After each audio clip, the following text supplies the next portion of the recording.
Good morning विद्यार्थी मित्रों। Standard 11 Gujarati medium chapter है 10 आंतरराष्ट्रीय व्यापार। चैप्टर सब्जेक्ट है ओसीएम और स्टैंडर्ड 11 गुजराती मीडियम। टॉपिक चाली रह्यो छे निकास व्यापार माटेना प्रोत्साहनो। तो के जे आपणी भारत सरकार है ए આપણા દેશમાં નિકાસો વધારે થાય, આપણા દેશમાંથી નિકાસો થાય એના માટે કેટલાક પ્રોત્સાહનો આપે છે।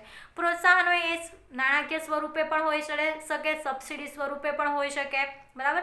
તમે કહેશો પ્રોત્સાહનો એટલે તો કે પ્રોત્સાહનો આપણને જો કોઈ વસ્તુ આપણી મમ્મી આપણને કોઈ કામ કહે, બરાબર, અને એના બદલે આપણને એવું કહે કે તું આ મારું કામ કરી આપીશ ને હું તને 100 રૂપિયા આપીશ, તો આપણને થશે ચલો કામ કરી આપવા દે, મને 100 રૂપિયા મળશે। તો આપણને મમ્મીએ શું આપ્યું કહેવાય? પ્રોત્સાહન આપ્યું કહેવાય, નાણાકીય સ્વરૂપે આપણને પ્રોત્સાહન આપ્યું કહેવાય।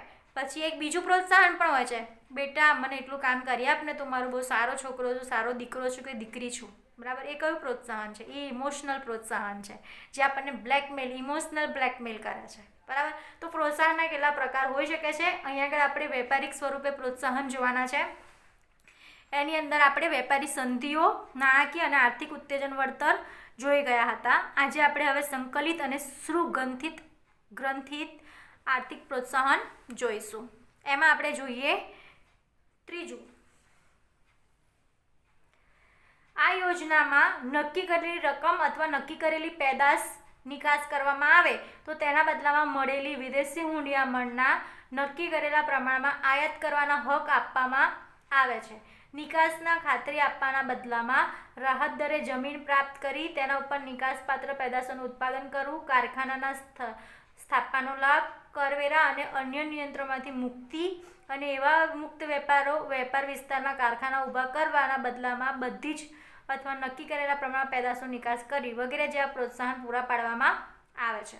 શું કીધું છે કે જો આ જે યોજનામાં ગવર્મેન્ટ અથવા સરકાર કયા પ્રોત્સાહનો આપે છે તો કે નક્કી કરેલી રકમ અને નક્કી કરેલી પેદાશ જો નિકાસ કરવામાં આવે તો તેના બદલામાં વિદેશી હુંડિયામણ નક્કી કરેલા પ્રમાણમાં આયાત કરવાનો હક આપવામાં આવે છે। તો કે જે નિકાસકાર છે, જે આપણા દેશમાં વસ્તુનું ઉત્પાદન કરી બીજા દેશમાં મોકલવા માટે તૈયાર થાય છે, તો તેના બદલે સરકાર તેને બહારના દેશમાંથી આયાત કરવાનો હક આપે છે। અને એ આયાત કરવાનો હક કેટલો હોય છે? જેટલો તે નિકાસ કરે છે તેટલા પ્રમાણમાં વિદેશી હુંડિયામણ નક્કી કરેલું। ધારો કે 440 લાખનું નિકાસ કરે છે તો તેને 40 લાખની આયાત કરવાનો હક મળે છે। અને એની સાથે સાથે જો જે ઉદ્યોગ હશે તે પોતે નિકાસ કરવા માટે તૈયાર થઈ જશે, એટલે કે વધારે વસ્તુનું ઉત્પાદન કરીને બીજા દેશમાં મોકલવા તૈયાર થઈ જશે, તો તેને રાહત દરે સરકાર જમીન આપે છે, એટલે કે ઓછા ભાવે જમીન આપે છે નિકાસપાત્ર પેદાશોનું ઉત્પાદન કરવા। જે બહાર મોકલવા જે વસ્તુનું ઉત્પાદન કરવા તૈયાર થયો છે એને પેદાશ માટે રાહત દરે જમીન આપે છે। બીજું, કારખાના સ્થાપવાનો લાભ આપે છે, એટલે કે તે વસ્તુ ઉત્પાદન માટે જો એ કારખાનું સ્થાપવું પડે છે એ કારખાનાના સ્થાપવા માટે પણ લાભ આપે છે। અને આ જે કારખાનું સ્થાપ્યું હોય છે એનામાં કરવેરા અને અમુક નિયંત્રણોમાંથી મુક્તિ આપે છે, બરાબર। તો આ રીતે નક્કી કરેલી પેદાશ માટે કેટલાક પ્રોત્સાહનો પૂરા પાડવામાં આવે છે।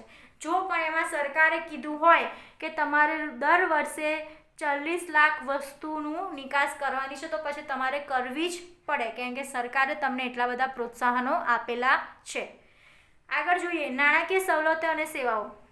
નાણાકીય સવલતો અને સેવાઓના માધ્યમ દ્વારા નિકાસ પ્રોત્સાહન પૂરા પાડવામાં આવે છે, એટલે કે નાણાકીય સવલતો અને સેવાઓ પૂરી પાડવામાં આવે છે।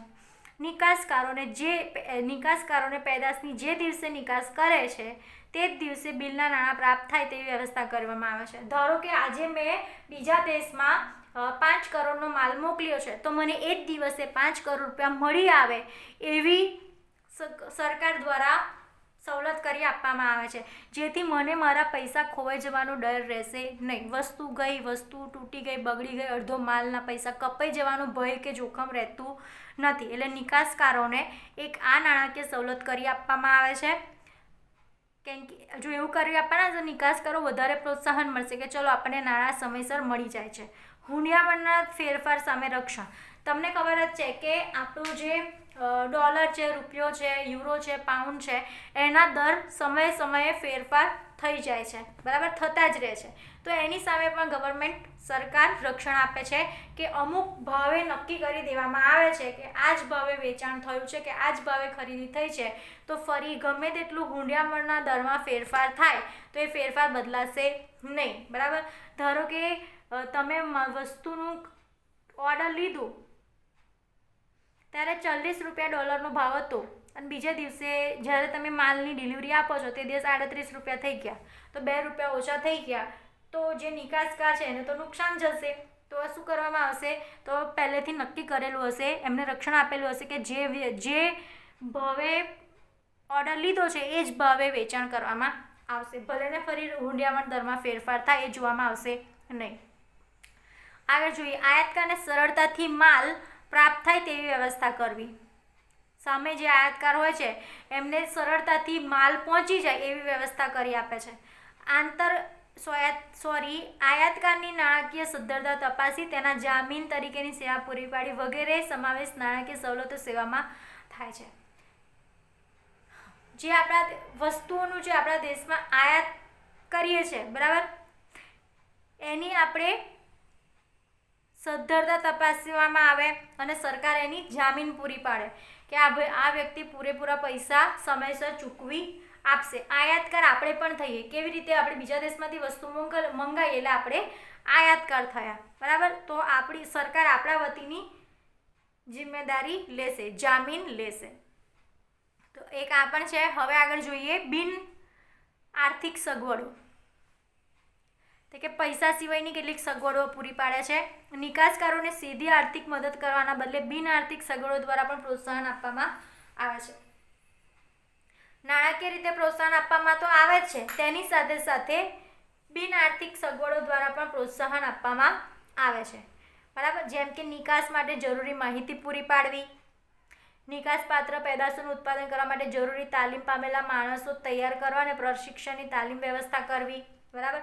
તો કે પૈસા એટલું મહત્વ નથી નિકાસ કરવા માટે, એને જે વસ્તુનું ઉત્પાદન કરવાનું છે તે વસ્તુના ઉત્પાદન કરવા માટે એવા વ્યવસ્થિત વ્યક્તિઓ પણ મળવા જરૂરી છે. તે વ્યક્તિઓને તાલીમ આપે, પ્રશિક્ષણ આપે, એવી વ્યવસ્થા કરી આપે સરકાર, તો પણ નિકાસકારને ઘણું પ્રોત્સાહન મળશે. કેમ કે જે ઉત્પાદન કરનાર શ્રમિકો છે તે પહેલેથી ટ્રેન જ હોય છે, જેથી વસ્તુનું ઉત્પાદન સરળતાથી થઈ શકે છે. નિકાસકારો વચ્ચે સ્પર્ધા યોજી સૌથી વધુ નિકાસ કરે તેને બહુમાન કરવું, બરાબર. બીજું એક કે સ્પર્ધાઓ રાખવામાં આવે અંદર અને જે નિકાસકાર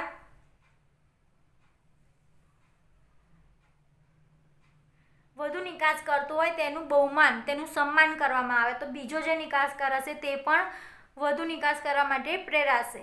નિકાસ બજારની માહિતી આપવી, નિકાસનું બજાર કેવું ચાલી રહ્યું છે, અત્યારે શું ભાવ ચાલી રહ્યા છે, કયા ફેરફારો થઈ રહ્યા છે, તેની માહિતી સમયસર નિકાસકારોને આપવી, બરાબર. એ પણ એક પ્રોત્સાહન જ છે. નિકાસ પેદાશો ઉત્પાદન કરતા કારખાનામાં હડતાળ, તાળાબંધી, ગેરકાયદેસર જાહેર કરવા વગેરે જેવા અનેક બિન આર્થિક નિકાસ પ્રોત્સાહન આપવામાં આવે છે. હવે આગળ આપણે જોઈએ છઠ્ઠું, વિશિષ્ટ આર્થિક વિસ્તાર. ચલો, વિશિષ્ટ આર્થિક વિસ્તાર, સ્પેશિયલ ઇકોનોમિક ઝોન. આ જે છે તમને A1 માર્ક્સમાં આવી શકે છે, એનું ફૂલ ફોર્મ તમને પૂછાઈ શકવામાં આવે છે. અને આ ચેપ્ટરનું આ પોઈન્ટ તમને ધોરણ 12માં બહુ જ ઇમ્પોર્ટન્ટ ક્વેશ્ચન તરીકે લેવામાં આવ્યો છે, ટૂંકનોટ તરીકે, બરાબર. અહીંયા તો તમારું થોડુંક શોર્ટમાં આપેલું છે, પણ તમારે 12માં બહુ ડિટેલમાં એને ભણવાનું છે, બરાબર. તો જોઈએ આપણે વિશિષ્ટ આર્થિક વિસ્તાર કોને કહેવામાં આવે છે. એના પહેલાં આપણે એનો કાયદો અને ક્યારે તેને અમલમાં મૂકવામાં આવ્યો એ જોઈએ. તો વિશિષ્ટ આર્થિક વિકાસ અંગેનો કાયદો સંસદ દ્વારા 2005માં પસાર કરવામાં આવ્યો. 10 ફેબ્રુઆરી 2006ના રોજ તે અમલીકરણ બન્યો.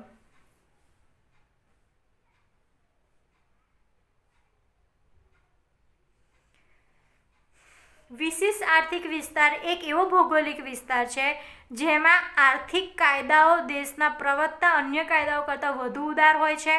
વિશિષ્ટ આર્થિક વિસ્તાર શ્રેણી અન્વયે અનેક વિશિષ્ટ વિસ્તારો આવરી લેવામાં આવે છે. હવે હું તમને એકદમ સહેલા અર્થમાં કહું કે આર્થિક વિશિષ્ટ વિસ્તાર કોને કહેવામાં આવે છે કે એવો વિસ્તાર કે જ્યાં આગળ સરકારે પોતાના નિયમો થોડા ઉદાર બનાવ્યા છે, એટલે કે લિબરલ બનાવ્યા છે અને ત્યાં ઉદ્યોગો સ્થાપવાની પરમિશન આપેલી છે. સરકાર એવું કેમ કરે છે કે એટલા માટે કરે છે કે એવા કેટલાક શહેરો છે, એવા કેટલાક રાજ્યો છે જેનો જરા પણ વિકાસ થયો નથી. હવે એવા રાજ્યોમાં જો કાયદાઓ, ઉદ્યોગ માટેના કાયદાઓ સરળ બનાવી દેવામાં આવે તો જે બિઝનેસમેન્સ હશે કે ઉદ્યોગકારો હશે તે લોકો એવી જગ્યા પર ઉદ્યોગ સ્થાપવા માટે આકર્ષાશે. એ કેમ એવું કરશે? કેમ કે ત્યાં આગળ સરકારે કેટલાક કાયદાઓ લિબરલ બનાવી દીધા છે અને ત્યાં તેને વિશિષ્ટ આર્થિક વિસ્તાર જાહેર કરી દીધો છે. બરાબર? તો એમાં શું હોય છે કે એવા શહેરો કે જ્યાં પછાત એરિયા હોય છે ત્યાં આગળ ગવર્મેન્ટ કેટલાક ઉદ્યોગ શરૂ કરવા માટેની પરમિશન આપી દે છે અને જો કોઈ ત્યાં ઉદ્યોગ શરૂ કરશે તો સરકાર તેમના કરવેરા માફ કરી દે છે, એમના સસ્તા દરે એમને પાયાની સુવિધા આપે છે. કોને? ઉદ્યોગકારોને. કેમ કે જો એ એરિયામાં કોઈ મોટો ઉદ્યોગ સ્થપાશે તો એ શહેરનો વિકાસ થશે, એ રાજ્યનો વિકાસ થશે. જેવી રીતે આપણે ગુજરાતમાં સાણંદમાં કેટલી મોટી મોટી કંપનીઓ શરૂ કરવામાં આવી છે, આંતરરાષ્ટ્રીય કંપનીઓ શરૂ કરવામાં આવી છે, જેના કારણે ગુજરાતનું વર્ચસ્વ બહુ બધું વધી ગયું છે. બરાબર? તો એટલા માટે સરકાર કેટલાક વિશિષ્ટ આર્થિક વિસ્તારો જાહેર કરી દે છે, સ્પેશિયલ ઇકોનોમિક ઝોન, જેથી જે રોકાણકારો હોય, જે ઉદ્યોગકારો હોય તે લોકો એવી જગ્યા પર ઉદ્યોગ કરવા માટે આકર્ષાય. બરાબર? નિકાસ પ્રોસેસિંગ વિસ્તાર, મુક્ત વેપાર વિસ્તાર, મુક્ત બંદરો, ઔદ્યોગિક વસાહતનો સમાવેશ થાય છે, જેનો મુખ્ય હેતુ પ્રત્યેક સ્થાનિક અને વિદેશી મૂડીરોકાણને આકર્ષવાનો છે. મેં હમણાં જ કીધું કે એવા એરિયા કે જ્યાં આગળ સરકાર બધી સવલતો આપતી હોય, કરવેરામાંથી મુક્તિ આપતી હોય અને વિદેશી મૂડીરોકાણ કરવા માટે પ્રોત્સાહન આપતી હોય, એવા વિસ્તારોને વિશિષ્ટ આર્થિક વિસ્તાર કહેવામાં આવે છે. વિશિષ્ટ આર્થિક વિસ્તારમાં ઔદ્યોગિક એકમોને ચીજવસ્તુઓની નિકાસ વૃદ્ધિ માટે જરૂરી પ્રોત્સાહન, જેમ કે કસ્ટમ ડ્યુટી, કેન્દ્રિત આબકારી જકાત, સેવા કર, કેન્દ્રીય વેચાણ વેરા તથા સિક્યુરિટી ટ્રાન્ઝેક્શન ટેક્સમાંથી મુક્તિ આપવામાં આવે છે. સ્થાનિક અને વિદેશી રોકાણ આકર્ષણ ઉત્તેજન આપવું તથા વિસ્તાર માળખાકીય સવલતો વિકાસ કરો વગેરે જેવા પ્રોત્સાહનો પૂરા પાડે છે. અને એવા જો વિશેષ આર્થિક વિસ્તારમાં જો કોઈ નિકાસ કરવા માટે જે વસ્તુનું ઉત્પાદન કરવામાં આવતું હોય છે તો એ વસ્તુઓ પર કસ્ટમ ડ્યુટી લેવામાં નથી આવતી, કેન્દ્રીય આબકારી જકાત લેવામાં નથી આવતી, સેવા કર લેવામાં નથી આવતો, કેન્દ્રીય વેચાણ વેરા લેવામાં નથી આવતા, સિક્યુરિટી ટ્રાન્ઝેક્શન ટેક્સમાંથી મુક્તિ આપવામાં આવે છે, જેના કારણે લોકો, જે ઉદ્યોગકારો, જે બિઝનેસમેન હોય છે તે એવા વિસ્તારમાં પોતાનો ઉદ્યોગ સ્થાપવા માટે આકર્ષાય છે. બરાબર? હવે આગળ સુધી રાખીએ છીએ આપણે વિશેષ આર્થિક વિસ્તાર. નેક્સ્ટ લેક્ચરમાં આપણે જોઈશું નિકાસ પ્રક્રિયા વિસ્તાર. બરાબર? પછી ત્યાં આગળ આપણું નિકાસ પ્રોત્સાહનોને નું ટોપિક એન્ડ થશે.